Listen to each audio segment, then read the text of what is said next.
Discuss ചെയ്യുന്നത് water on earth എന്ന ചാപ്റ്ററാണ്. എന്നാണ് ലോക ജലദിനം? മാർച്ച് 22.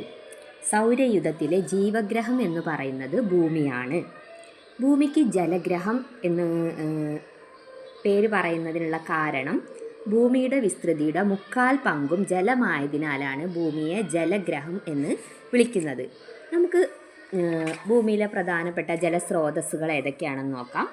സമുദ്രങ്ങൾ, നീരുറവകൾ, കുളങ്ങൾ, പുഴകൾ, കിണറുകൾ എന്നിവയാണ് ഭൂമിയിലെ പ്രധാനപ്പെട്ട ജലസ്രോതസ്സുകൾ.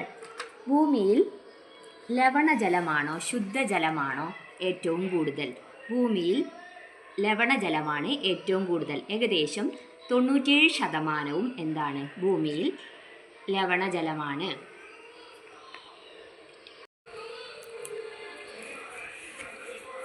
മനുഷ്യന് ലഭ്യമായ ശുദ്ധജലം എത്ര എന്ന് ചോദിച്ചാൽ മനുഷ്യന് ലഭ്യമായ ശുദ്ധജലം ഏകദേശം 3% മനുഷ്യന് ലഭ്യമായ ശുദ്ധജലം.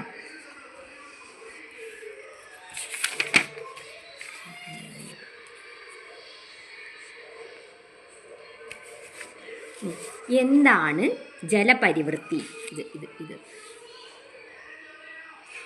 എന്താണ് ജലപരിവൃത്തി?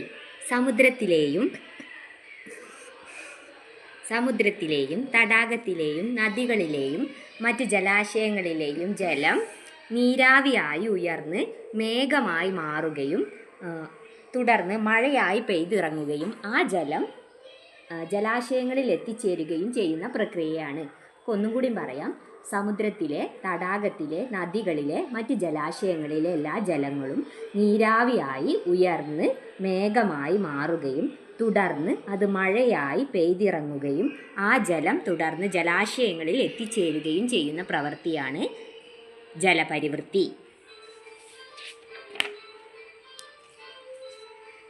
നമുക്ക് ജലസ്രോതസ്സുകളെ രണ്ടായിട്ട് തരംതിരിക്കാം. ഉപരിതല ജലസ്രോതസ്സുകളെന്നും ഭൂഗർഭ ജലസ്രോതസ്സുകളെന്നും.